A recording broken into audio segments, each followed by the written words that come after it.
प्रियजनों, नमस्कार।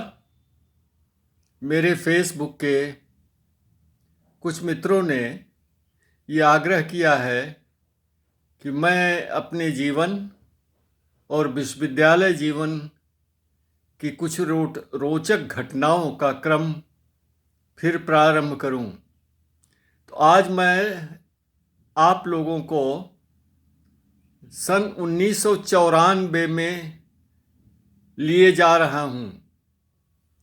उस समय मैं भूगोल विभाग का विभागाध्यक्ष था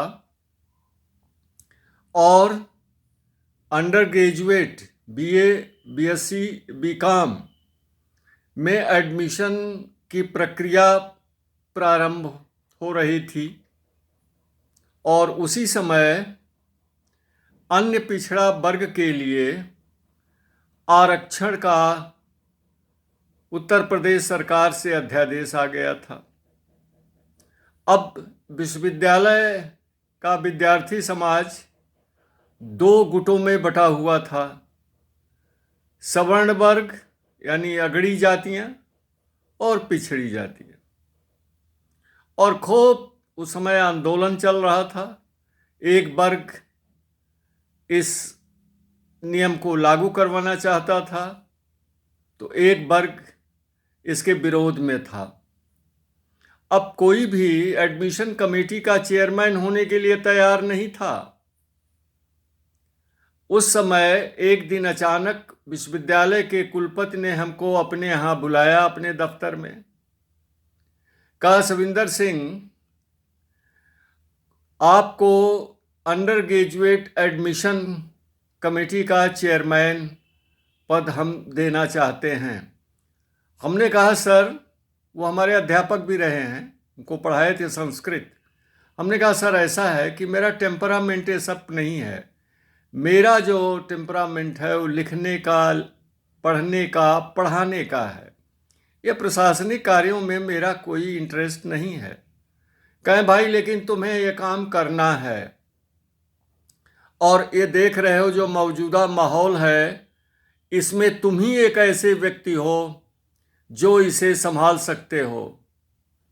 हमने कहा, सर, मैं दुबला पतला, बिना हाड़ मांस का व्यक्ति हूँ। मैं इस जन आंदोलन को, जो दो विरोधी गुटों में बटा हुआ है, उसको मैं कैसे नियंत्रित कर पाऊंगा। कहें, देखो, इसमें बल की ज़रूरत नहीं है। तुम्हारे अंदर जो है वो हम विश्वविद्यालय के किसी अध्यापक में नहीं देख पा रहे हैं। हमने कहा, सर, वो क्या है। कहें, तुम ईमानदार व्यक्ति हो, चरित्रवान हो, बहुत बेहतरीन अध्यापक हो, तुम्हारे में आत्मबल है, इच्छा शक्ति है, और इन्हीं बलों के आधार पर तुम इस मझधार से नैया को पार करा सकते हो। अब तुम्हें मेरा गुरु के नाते आदेश है। दोस्तों, अब मैं क्या करता, मुझे स्वीकार करना पड़ा क्योंकि गुरु का आदेश मिला हुआ था। अब जब मैंने ज्वाइन करा chairman admission committee under graduate, तो सवर्ण लोगों से, अगड़ी जातियों के लोगों से, चूँकि मैं भी अगड़ी जाति का था, हमारे पास फ़ोन आने लगा कि सर, इस पद से परित्याग कर दीजिए, त्याग पत्र दे दीजिए, आपको खून की कसम, आपको महाराणा प्रताप की कसम, इसको छोड़ दीजिए। तो मैंने उनको कहा कि भाई, अगर हम छोड़ देंगे तो कोई न कोई तो करेगा ही इसे, क्योंकि ये नियम है, कानून बन गया है, इसे तो करना ही पड़ेगा, इसे आप लोगों को स्वीकार करना ही पड़ेगा। नहीं तो खून की नदियां बह जाएंगी, ये हो जाएगा, वो हो जाएगा, आपका अपहरण कर लिया जाएगा। हम कहीं जो कुछ भी हो यार, अपहरण कर लो, खून कर दो, मार दो, लेकिन यार उधव बाह गहे की लाज। अब तो मैंने गुरु आज्ञा को सिरोधार्य कर लिया है, सर पे कफन बांध लिया है, और ये काम तो मैं अब करूँगा। नतीजा क्या हुआ कि जब मैंने कार्य प्रारंभ किया तो मेरे एडमिशन कमेटी में जो ओबीसी के सर्टिफिकेट मंगाए गए थे, उसमें आग लगा दी गई, जल गया। और लोगों ने फ़ोन मेरी श्रीमती जी को किया कि सर को जिंदा जला दिया है, हम लोग थाने में बैठे हुए हैं, आना हो तो आ लीजिए, उनको देख लीजिए, जल गए हैं एकदम। हमारी श्रीमती जी ने ध्यान नहीं दिया, एक हमारे पड़ोसी की स्कूटर पर बैठ करके थाने पहुंच गई। और उन्हें इतना तो उस समय सोचने का मौका ही नहीं मिला कि अगर कोई जलाया जाएगा तो वो तो अस्पताल में होगा, थाने में क्या होगा। और वहाँ ये अगड़ी जात के नेता लोग बैठे हुए थे, जो डांट पिलाई हमारी पत्नी ने इन लोगों, जो डांट पिलाई। और मैं एडमिशन कमेटी की मीटिंग अटेंड कर रहा था उस समय इसी घटना को लेकर के। फिर साहब ये जो है फिर से वो जो है मांगा गया ओबीसी प्रमाण पत्र का, वो आने लगा। एडमिशन की प्रक्रिया शुरू होने को हुई, मान लीजिए अगले दिन होना था एडमिशन। 2 दिन पहले प्लान कर लिया था लोगों ने कि सर का अपहरण कर लो। और ये बात जो है पुलिस प्रशासन और खुफिया विभाग को लग गई थी। मेरे घर पर पुलिस पिकेट लग गई, यूनिवर्सिटी क्वार्टर के सामने ये तंबू कनात लग गया, जिसमें आर्म्ड गार्ड वाले आ गए। और सवेरे से एडमिशन जिस दिन शुरू होना था मैं तैयार था, और एसपी सिटी साहब आए और एक गनर हमको मिला हुआ था, वो ऑटोमेटिक गन वगैरह के साथ लैस था। तो उसको उन्होंने कहा, जो एसपी महोदय थे, कि अरे भाई इसको साफ वाफ कर लिया है ना। हमने कहा सुनिए एसपी साहब, ये विश्वविद्यालय है, यहाँ विद्यार्थी और अध्यापक रहता है, यहाँ गोली नहीं चलेगी। और आप अपनी जो कार्बाइन लिए हैं गन, उसको आप रखे रहिए, गोली नहीं चलेगी यहाँ। बच्चे हैं, धमकाते हैं, अड़काते हैं, लेकिन यहाँ गोली वोली नहीं चलेगी। अब साहब उसके बाद मैं चला हूँ, पीछे मेरी पुलिस की 2-3 जीप, मेरी गाड़ी में हमारा बॉडीगार्ड सो कॉल्ड तथा कथित जो थे, वो ये मशीन गन, वो जो कार्बाइन गन लिए हुए बैठे थे। गया मैं, एडमिशन का काम शुरू होने लगा। अब जनाब मैं डायबिटिक था, मैं तो सन 80 से डायबिटिक हूँ, 41 वर्ष मेरे को आज हो गया। तो जब मैं टहलने के लिए निकला बाहर, तो वो जो गनर थे हमारे साथ, वो हमारे पीछे एकदम गन ऐसे सीधी करके। हमने कहा क्या कर रहे हो यार? कहें सर 2 फीट से ज़्यादा हम आपको नहीं छोड़ सकते हैं। हमने कहा तो ये तो हमें पसंद नहीं है। तो मैं वापस आ गया दोस्तों। फिर मैं 3 महीने, जब तक एडमिशन की प्रक्रिया चली, 3 महीने में टहल नहीं पाया। मेरा शुगर लेवल भी उस समय बढ़ गया था, टेंशन भी तो थोड़ा था ही। और ये तरह तरह के प्लान किए थे अगड़ी जात के विद्यार्थियों ने, छात्रों ने, नेताओं ने, लेकिन वो हो नहीं पाया। और मैं एडमिशन की प्रक्रिया पूरी तन्मयता, पूरी लगन के साथ अपनी टीम के साथ पूरा कर लिया। अब देखिए इसी बीच में मेरे बड़े लड़के की शादी आ गई जनवरी 1995 में।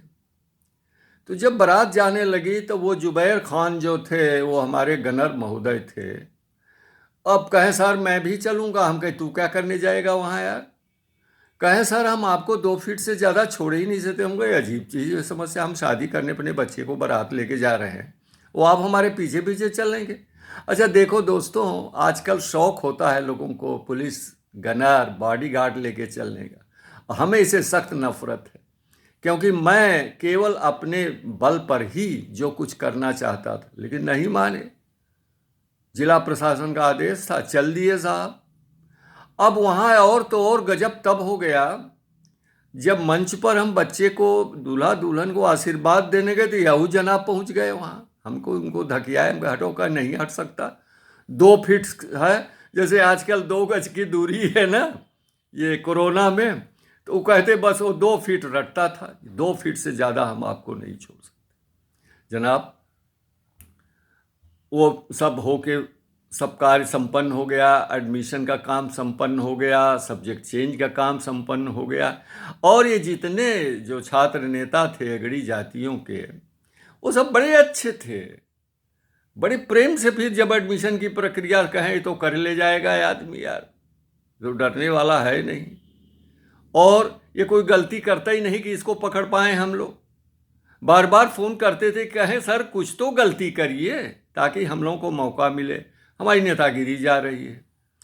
करते करते साहब जब एडमिशन कमेटी ने काम अपना पूरा हमने कर दिया, तो मैंने एडमिशन कमेटी को भंग कर दिया स्वयं, और एसपी एसएसपी जिले को फ़ोन किया कि ये फौरन हमारा पिकेट हटाया जाए यहाँ से पुलिस। दोस्तों, जब वह पिकेट हमारे यहाँ से हटा तो मैं स्कूटर पर बैठा और बिना किसी मकसद के, जैसे पिंजड़े से पंछी उड़ के भागता है, मैं इलाहाबाद शहर के तमाम रोड पर, गलियों पर बेमतलब का घूमता रहा, आज़ाद पंछी की तरह कि आज मैं हवा में साहब। अब जब मैं शाम वाम को जाता था, जैसे सिविल लाइन गया तो मिल गए वहाँ छात्र नेता लोग, तो कहें सर ऐसा है कि आपने काम तो ये बहुत अच्छा कर दिया, लेकिन आपको हम लोग जो अपहरण करने की प्लान किए थे, बड़ी अच्छी जगह बनाए थे, वहाँ सारी सुख सुविधाएं थी, जहाँ हम आपको रखते, आपको खूब अच्छा भोजन पानी केयर मिलता, क्योंकि आपको हम लोग अच्छी तरह जानते हैं, क्योंकि आप विश्वविद्यालय के ही नहीं, ये छात्र समाज के लिए एक अमूल्य धरोहर हैं। आपको किसी भी तरह की क्षति नहीं पहुंचानी थी।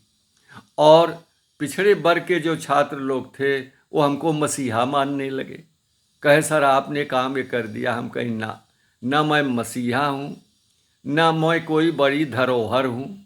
भाई मुझे जिम्मेदारी दी गई है। हाँ, एक चीज़ और बता दूँ कि मैंने कुलपति से शर्त रखी थी कि मैं कोई इसके लिए रिम्यूनरेशन नहीं लूँगा, और हर काम के लिए अलग से भत्ता मिलता है। मैंने कहा मैं तनख्वाह पाता हूँ, सैलरी पाता हूँ, और मेरा कार्य केवल अध्यापन काम करना है, उसकी मैं सैलरी लेता। और जो ये काम हमको दिया जाता है, मैं स्वेच्छा से तो कभी प्राप्त करना नहीं चाहता, लेकिन जो दिया जाता है इसको मैं बखूबी निभाता हूँ, लेकिन उसके लिए कोई पारिश्रमिक नहीं लेता। मैं देखिए, मैं कापियाँ जांचता था, पैसा नहीं लेता था। तो ये बहुत से और पदों पर काम किया है मैंने। जब एक एक करके सुनाऊंगा आपको, जब आप चाह रहे हैं तो सुनिए मेरे जीवन की कथा, और इससे कुछ सीख सकें तो ज़रूर सीखिए।